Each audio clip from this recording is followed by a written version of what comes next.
고생코아 안녕하세요. 연휴 마지막 날이죠. 다들 잘 쉬셨을지 모르겠네요. 오늘은 평소와는 조금 다른 형태로 인사를 드리고 있습니다. 앞으로 이런 영상도 자주 남기도록 하려고 하고 있고요. 뭐 시작부터 배부를 순 없죠. 영상이 평소와는 다르게 조금은 불편할 수 있습니다. 다만 그래도 내용 알차게 준비했으니까 유익한 영상 되길 바랍니다. 자, 영상의 주제는요, 이래요. 트위터를 보면서 좋은 내용, 괜찮은 내용 보고 이야기를 해보는 시간 정도라고 생각을 해주시면 될 것 같습니다. 자, 그럼 오늘의 영상 시작해 보도록 하겠습니다. 자, 러시아 푸틴은 본인들이 뿌리는 에너지 공급량을 줄이고 있습니다. 그를 시작으로 에너지 가격이 폭등했었죠. 물론 지금은 약간 안정화되어 가는 것처럼 보이지만 러시아에서 에너지를 다이렉트로 받는 유럽 쪽 상황은 매우 좋지 않습니다. 당연히 수요는 그대로인 상태에서 공급이 줄어버리는 상황이면 어떻게 될까요? 에너지 가격은 당연히 오를 수밖에 없어요. 사실 현 시대에서 에너지 없이 우리 뭘 할 수 있습니까? 전기 없이 우리는 단 하루도 살기 힘든 세상이 살고 있죠. 심지어 우리에게는 겨울이 다가오고 있고 더욱더 많은 에너지들이 필요한 상황입니다. 이런 상황에서 유럽의 인플레이션이 미친 듯이 폭발해 올라갑니다. 이번에도 유럽은행에서 강력한 금리 인상을 시작했죠. 오른 에너지 가격만큼 이것을 소비자가 감당하게 되었고 그만큼 모든 가격이 올라 버린 것이죠. 실제로 뭐 유럽의 힘 좋은 나라들은 정권이 바뀌기도 하고 사회적 혼란도 많이 현재 이야기가 되고 있는 상황입니다. 이런 상황에서 자기들끼리 모여서 하나의 해결책을 생각해 냅니다. 네, 그것이 바로 에너지 가격 상한제. 이유는 러시아에게 에너지 비싸면 안 삽니다 라고 통보를 하는 것이고 기업들과 사람들에겐 지원을 해줄 테니까 버티고 에너지 비싸게 사지 마라 라고 이야기를 하는 것이죠. 근데 이게 뭐 본인들 마음대로 되는 것도 아니고 러시아는 바로 콧방귀를 뀌어버립니다. 응, 너네 뭐 하냐? 라고 말하면서 말이죠. 지금 나에게 덤비는 거야? 근데 그래요. 자, 근데 많이 정말 많이 양보해서 이 에너지 가격 상한제가 시행된다고 가정을 한번 해봅시다. 그럼 이제는 지원해주기 시작해야 합니다. 자, 아까 지원해준다고 이야기를 했잖아요. 뭐 그냥 뭐 응원해줄 건 아니잖아요. 자, 이유는 여러 사람들에게 경제적 지원을 들어가야 합니다. 근데 지원, 그 돈은 어디서 나오는데요? 세수를 늘려서 돈을 더 뽑아내거나 비싸게 주고 산 에너지를 바탕으로 물건을 만들어서 더 비싸게 팔아서 더 큰 수익을 내거나 아니면 네, 미국이 보여줬잖아요. 가장 쉬운 방법, 돈을 찍어내는 것입니다. 결국 또 악순환의 반복인 것이죠. 결국 유럽은행은 유로 통화량을 늘리기 위해 각국의 국채를 매입할 것이고 이를 통해 유로 가치가 하락하겠죠.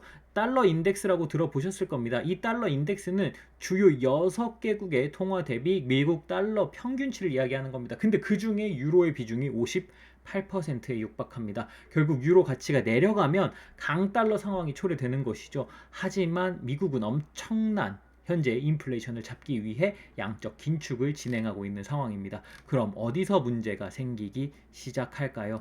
강달러화로 수출이 약한 신흥국들은 위기에 봉착합니다. 우리나라는 그래도 수출로 먹고 살잖아요. 자, 그런 나라들은 수출이 불가능한 나라들은 에너지가 필요합니다. 에너지 없이는 일상생활이 불가능하거든요. 석유를 사야 해요. 하지만 현재 석유는요. 오펙에서 달러로만 살 수 있습니다. 그것이 바로 페트로 달러죠. 그럼 이 신흥국들은 달러를 구해야 합니다. 달러를 구할 수 있는 방법은요. 이들이 갖고 있는 가장 안전한 자산이라고 생각했던 미국 국채를 팔 수밖에 없게 됩니다. 슬슬 미국채 매도 압박을 받기 시작하는 것이죠. 매도 압박이 들어오고 미국채 가격은 떨어질 것이고 이것은 미국채 수익률 증가로 이어질 것입니다. 세계 경제의 핵심인 미국채 가격이 흔들리기 시작한다는 것이죠. 아이러니한 상황들이 발생하기 시작하죠. 하지만 연준이 이것을 가만히 보고 있을 리가 없습니다. 연준은 이런 상황을 막기 위해 유럽, 일본과 각각 상설통화 수업 라인을 체결할 수 있습니다. 무슨 뜻이냐? 그냥 묻지도 따지지도 않고 유로와 달러, 엔화와 달러를 바꿔준다는 이야기죠. 우리도 이런 이야기가 많이 나오고 있죠. 경제가 힘드니까 이런 이야기가 나오기 시작하는 겁니다. 그럼 달러 인덱스가 어느 정도 안정화될 수 있거든요. 또한 미국채를 담보로 달러를 빌려주는 스탠딩 레포를 시행할 가능성도 있습니다. 물론 이 역시도 달러 인덱스 안정화를 가져올 수 있습니다. 하지만 자, 들어봐요. 조금 이상하죠? 미국은 지금 자금을 다 빨아들이고 있는 상황이에요. 강력한 금리 인상과 더불어 양적 긴축까지 강력하게 진행하고 있다라고 이야기를 했습니다. 통화 수합 라인이요? 개설하면요. 유럽이 돈 찍어내고 이걸 달러로 바꿔주세요 하면요. 결국 돈이 풀리게 되어버리죠. 미국채를 담보로 달러를 빌려주면요. 결국 또 돈을 찍어서 빌려주겠죠. 현재 미국이 보여주고 있는 입장과는 정반대되는 상황이 발생되는 것이죠. 이것이 지금 우리가 겪고 있는, 미국이 겪고 있는, 유럽이 겪고 있는, 전 세계가 겪고 있는 현 상황이라고 봐도 무방하다고 생각합니다.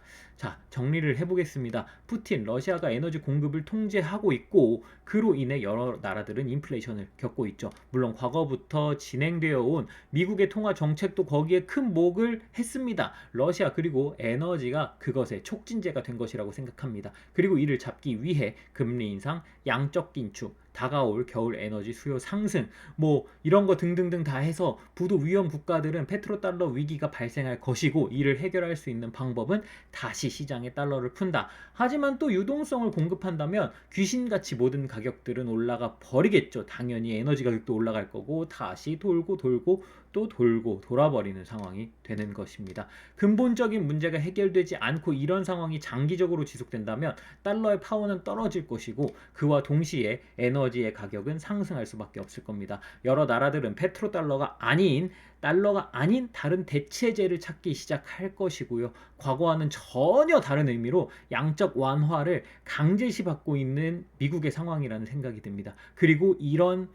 에, 그리고 이로 인한 에너지 가격은 지켜봐야겠죠. 상승할 것이라고 생각하고 영원히 망할 것 같지 않았던 미국의 행보도 우리는 지켜봐야 할 것입니다. 다만 미국의 러시아 스위프트 제재에는 분명히 실패하였다고 이야기하는 게 맞는 것 같죠. 오펙 역시도 달러 결제뿐 아니라 위안화 결제도 지원한다는 이야기가 오피셜하지는 않지만 스물스물 나오고 있습니다. 미국은 이것들을 해결해 나가야만 할 것입니다. 러시아 문제든 에너지 문제든 이를 해결하지 못한다면 세계는 쪼개질 수밖에 없는 상황에 놓여질 것이고 세계가 쪼개진다는 것은 미국이 현재 갖고 있는 강력한 파워를 잃게 된다는 뜻이겠죠. 09년도 나카모시 사토 죄송합니다. 09년도 나카모토 사토시는 결제 수단을 위한 방법 중 비트코인을 개발했고 현재까지 이는 개발된 시스템 상에서 잘 굴러가고 있습니다. 가상화폐에 투자하고 있는 한 투자자로서 세계의 위기의 돌파구가 어쩌면 비트코인이 될 수도 있지 않을까라는 생각을 하며 오늘 영상 마무리하겠습니다. 자, 오늘은 여기까지. 모든 구독자 시청자분들이 경제적 자유를 얻어